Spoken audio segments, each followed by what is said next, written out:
Welcome to another edition of the Baseball Talk Radio Show. I'm Gary Mack, and joining me, as always, is the great Rich Baxter. How are you, sir?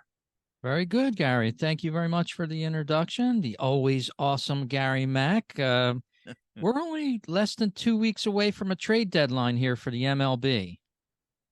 Yes, Rich. And last time we talked, we had talked about the All-Star game, and that's come and gone now. And the NL won. What a shocker there. That the National League pulled it out with a last-minute home run, and kudos to them. But as you mentioned, the trade deadline, and Rich, it's going to be an interesting one. There's going to be a lot of guys whose names are going to be bandied about. They are already. And a lot of teams that have to make a decision. Are they going to be buyers or sellers?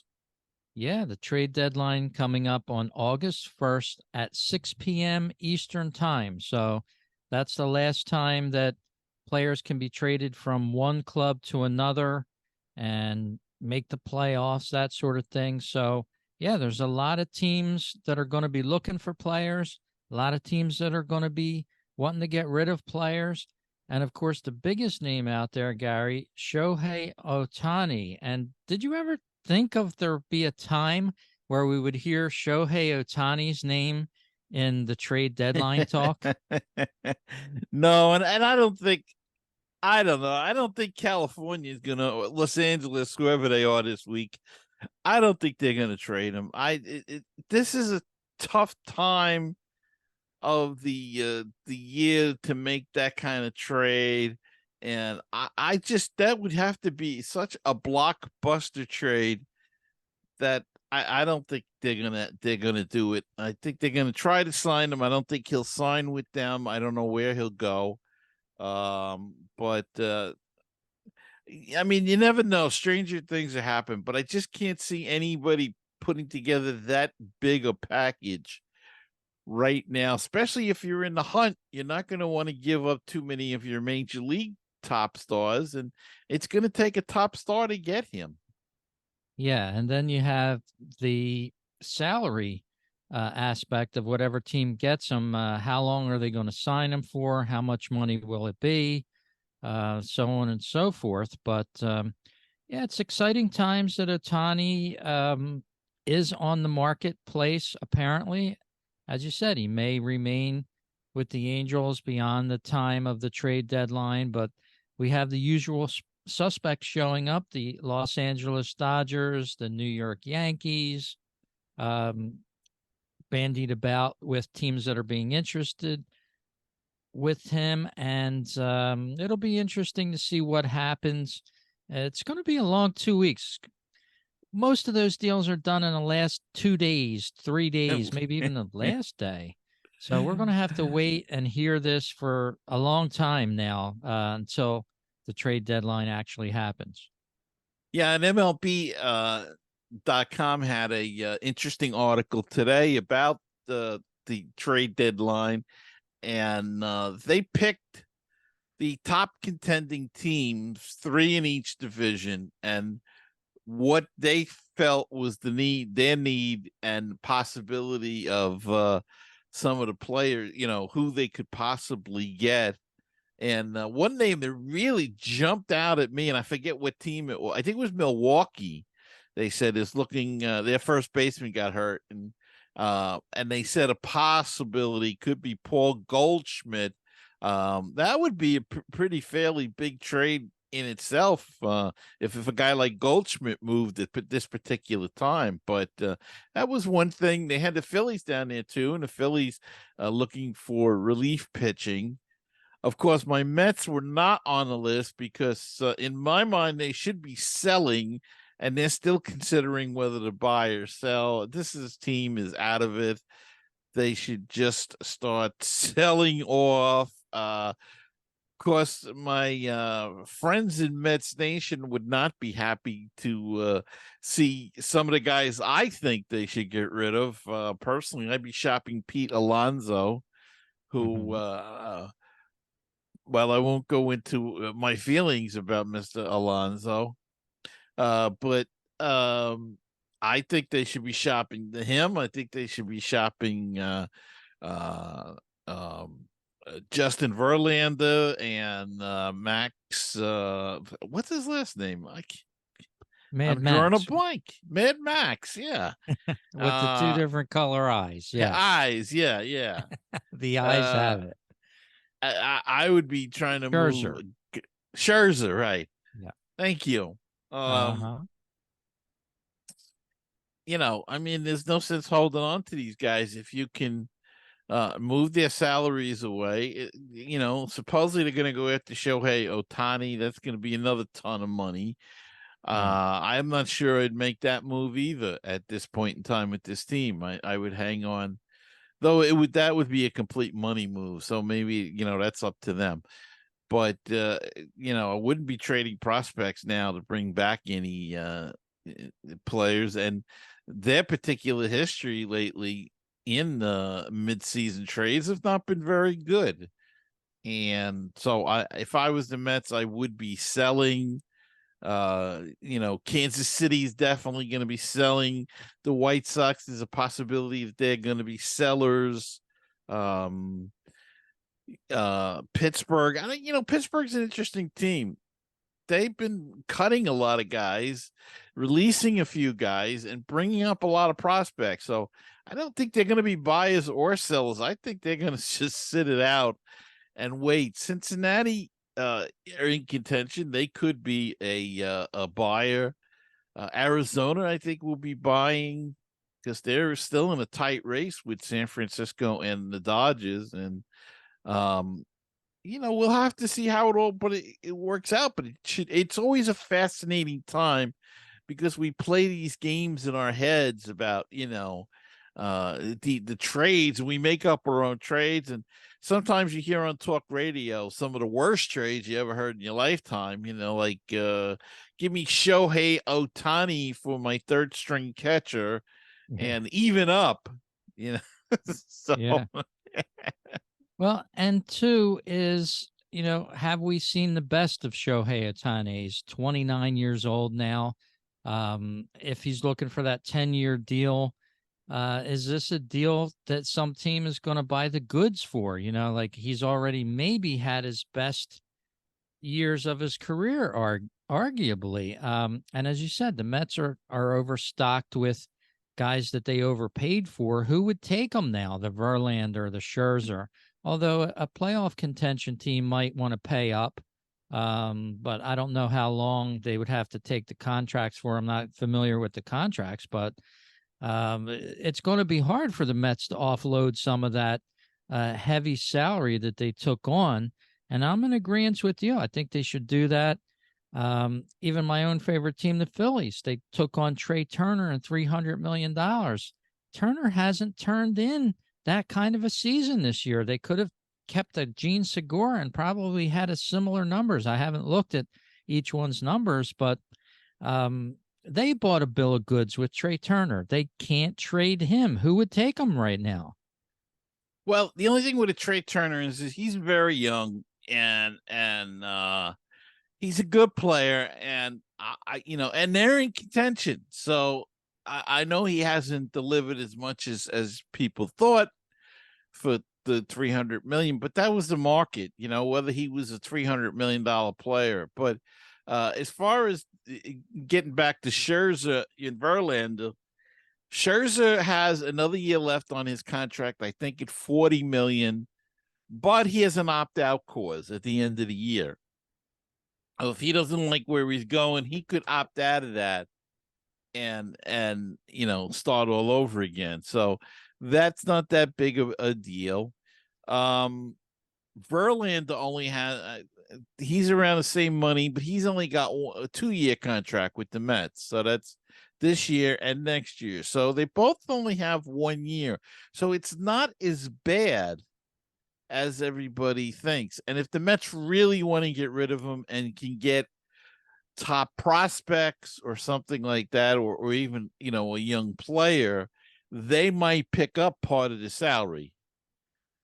So if you pick up 25 to 30% maybe of next year's salary, all of a sudden it makes it a little bit more reasonable. And depending upon what they could get, if they could get more, they might pick up more. You know. So I mean, that's all the wheeling and the dealing that goes on, and we find out what happened later. But it's not as bad as it originally sounds. Their contracts, because they're only for essentially next year and the rest of this year. Yeah, so we'll have to see how that stuff works out. And ironically, the Angels are playing the New York Yankees as we're doing this podcast. So that's one of those teams that was mentioned as possibly the future home for Shohei Ohtani, and just a little interesting nuance between that, to see him playing the Yankees. And if anybody could afford him, probably the Yankees would be that team, because I've heard contract somewhere in the 549 million, $550 million range, if you can believe that. It's going to smash all previous contracts as far as money. And, the Yankees would be the type of team to do that. So he's looking for a $500 million contract.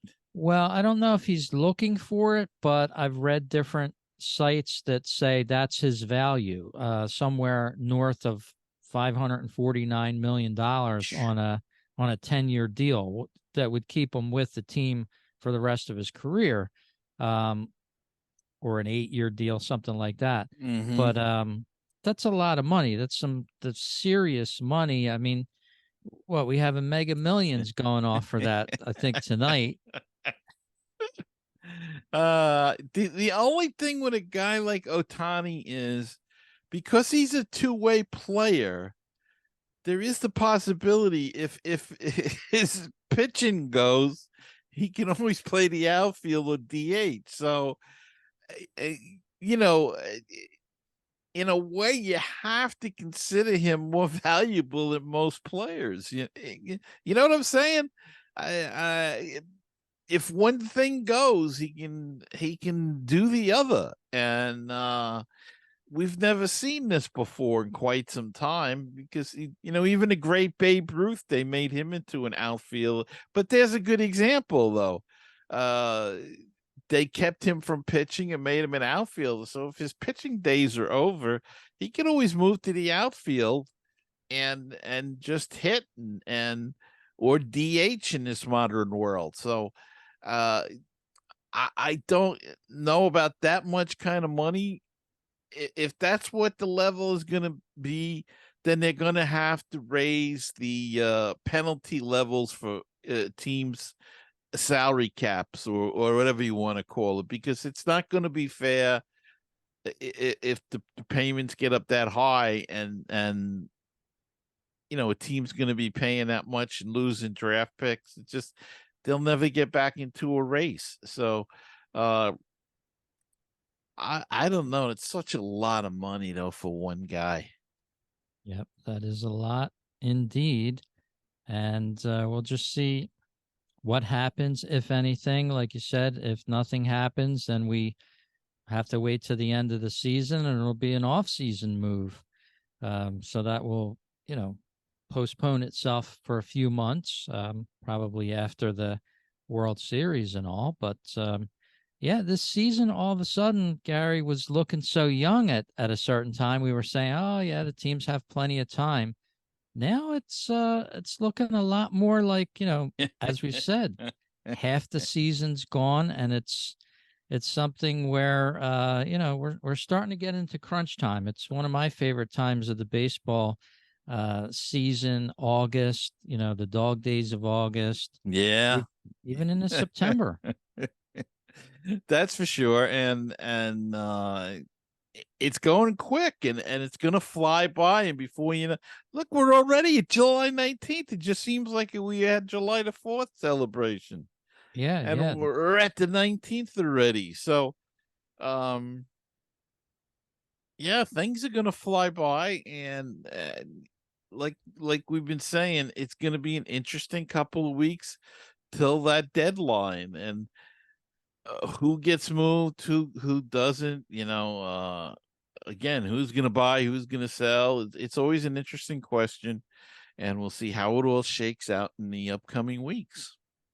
Yeah, the Miami Marlins have a few nice players that they could move, and they've done that over the years. We've seen a lot of the best players in baseball, your Stantons, your, all you name it, different players like that, and they move around and get moved, and you forget they were with Miami or Florida way back when. Yeah.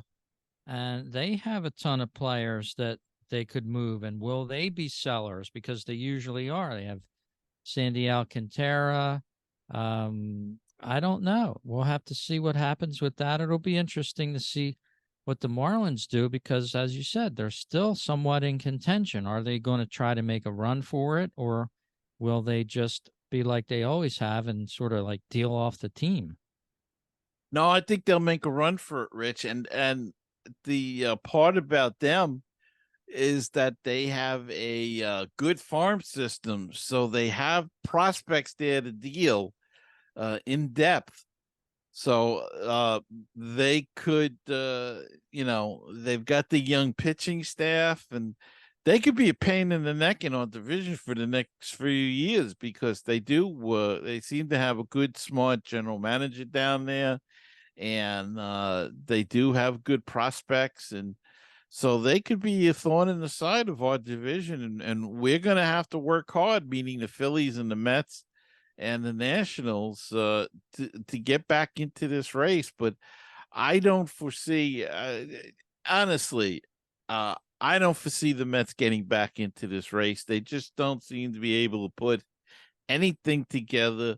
They had a 6-game winning streak. They teased us right before the All-Star break, and then they had a 4-game losing streak coming out of the All-Star break. Even last night's game, they were up 11-4 in the 7th inning, and the bullpen gave up 5 runs in the 7th inning, and they hung on to win the game 11-10. But it was not a fun game to. It was fun early on when they were scoring the runs, but for them to have to hang on to an 11-10 win, that's not a team that's going to put together a 12-game winning streak and get back into this race. So I honestly don't feel like the Mets are going to go anywhere. I don't even think they're going to make 500 this season.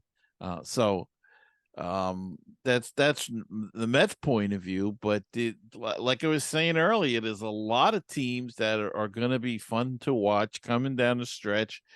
Can Texas hold on? They've had the lead all year. Can they hold on, or are they going to be like the Mets were last year? The Mets had first place all year, lost it in the last weekend of the season. Could that happen?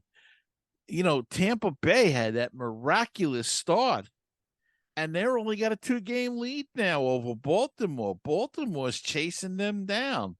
How is that division going to end up? That's going to be fun to watch. The Central is just in both leagues is so bad that the teams are so, in a way it's fun to watch because they're all so close and bunched up. But the American League, it looks like it's between Cleveland, Cleveland and Detroit, maybe, and Mm-hmm. and we don't know if they're gonna hang in there. Kansas City's way out of it. They're going to be sellers big time.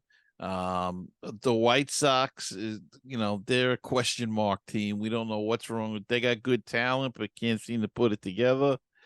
The NL Central, the Cardinals are pretty much feel like they're out of it, and that's going to be a battle between Milwaukee and Cincinnati. It looks like, and maybe Pittsburgh can sneak in it, or they fell down quite a bit. And the NL West is who knows? Arizona, the Giants, the Dodgers, all playing well. So Yeah. gonna be fun. Yes, it will be. And something that was fun was last night's ball games. If you were tuning in to certain games, I was watching the Braves and Diamondbacks game. They went back and changed the lead probably 5 times each. They Wow. both had the lead maybe 5 times each. Braves end up losing that one, but for the first time in 129 years, MLB offenses accomplished a single day feat, and that was high scores. 12 teams scored double digit runs across the full slate of games, Hmm. which also included a resumption of suspended game. So, way back in on July 4th, 1894, we saw 13 teams score 10 plus runs on the same day. So that was a very unique day yesterday, Tuesday, July 18th. It stands alone with a different record as 3 games finished with an 11-10 score on one day for the first time ever in baseball. So mark it down, July 18th, 2023. Made the record books there Hmm. with these high scoring games. The Chicago Wow. Cubs led all teams with 17 runs scored on Tuesday, dismantling the Washington Nationals. So also that game that I just mentioned, the D-backs beat the Braves 16-13. They went back and forth the whole night. I was watching it in amazement. They were both slugging. I think the over under on the game was like 7.5 or 8 to begin with, and it just kept going up from there. I remember it being over under nine. It was over under 20.5. And I'm thinking, that's a lot of runs. Then they changed it to 19.5. And here they finished with 29. So amazing night for baseball on July 18th, 2023. Wow. A lot Yep. of offense. That's what they wanted. A lot of offense. So they're Yeah. getting it. And they got it. So this across the wire just now, Fox Sports reporting that the Baltimore Orioles acquiring a pitcher from the Oakland A's, Shintaro Fujinama, according to John Heyman, Eh? going from the Athletics and the Baltimore Orioles, bolstering up some pitching. Wow. And they could use a little pitching help there. So that's gonna be I don't know much about Fujiyama or whatever. What's his name? Uh, I don't, Fujinami. yeah, I don't know much about him either. So we'll have to do some research on him. But Shintaro Fujinami is his name. Baltimore Orioles acquiring him from the Oakland A's. And if you give me a second here, I can click on his page here. Baseball He's reference. 5 Just and 8 with an 8.57. yeah, so he's not what you would call a stopper or a showstopper, but Orioles apparently needing some pitching, so they picked him up. Yeah, he started 7 games, so they've been using him as a swing guy, I guess, or mostly in relief. So maybe it'll help, it's another arm out of the bullpen, and you never know. Sometimes you move to a contender like that and things click for you. He's 29 years old, so Yep. you just never know. Yeah, and yesterday the Braves announced that they've extended catcher Travis d'Arnaud, which we know very well, him Hmm. being an ex-Philly and a Met. And then Another 1-year deal, $8 million. Seems like a bargain for d'Arnaud. Like he is a good catcher. Yeah, yeah, and he's been hitting. His whole career has been injuries. If he stays healthy, he is a good catcher. Um, course, he had a couple of good, terrific years, and had a terrific year last year with Atlanta, and did have some injuries, little ones though. When he was with the Mets, he'd have huge. I mean, he'd be out for like 3 months or something. Not so with Atlanta as much, but yeah, he's a good player, so that's good to see. And who would ever think that we'd say $8 million a year and it was a bargain deal? Exactly. Yeah, still a lot of money. We would love to earn $8 million a year, I'm sure. I'll But take 2 million. I don't care. yep. And just a side note here, getting back to the MLB All-Star game, they have the press nights there where they interview all the players. And one of my local players from my favorite team, Nick Castellanos, who made the All-Star game for the second time this year, was asked a question about what his favorite show was growing up, and he said Scooby Doo.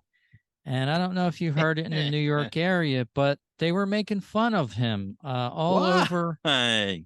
social media and things like that. And that's the way this world has become, Gary. It's just amazing that anybody would feed into that, but you really have to watch what you say to the media. You can't even speak your mind sometimes with this. What's wrong with Scooby Doo? I What? know. I I don't mean, understand. I don't understand it either. But yeah, people picked it apart, made fun of them. wow. Yeah, it was a story in the Philadelphia area. Like for some reason, it just caught fire on social media, and Well, almost what would like they it. want him to say? I mean, if he said, I'm trying to think what in the 90s, but the X Power Rangers Files or or something. something. Yeah, and when he was a kid, maybe he liked Scooby too. Yeah, it's kind of crazy the way some of these things take on a life of their own for no certain reason. So Yeah. just thought I'd bring that up on the show in case you hadn't heard of it. But he's getting a lot of support in Philadelphia, and just hit a home run for the Phillies. So All right. continuing that all-star caliber play this year so far. And Brett Batty, the young third baseman for the New York Mets, just hit a solo home run. So he hit one last night, hit one today. Maybe he's starting to find his stroke, and some promise there for Mets Nation. Just got to rebuild that pitching staff and bullpen. So we'll see what happens there. But Rich, we're getting short on time. So anything else we want to talk about, or? I think we about covered most of Yeah, I everything think today, but we'll have much more on the trade deadline coming up on our next show, I'm sure, as we creep closer to that day, August 1st at 6 p.m. And Gary, you have a great week. It was a pleasure talking with you. always. And Rich, always a pleasure talking to you as well, and talking to everybody out there. So have a great week, and we'll see you the next time on the Baseball Talk Radio Show.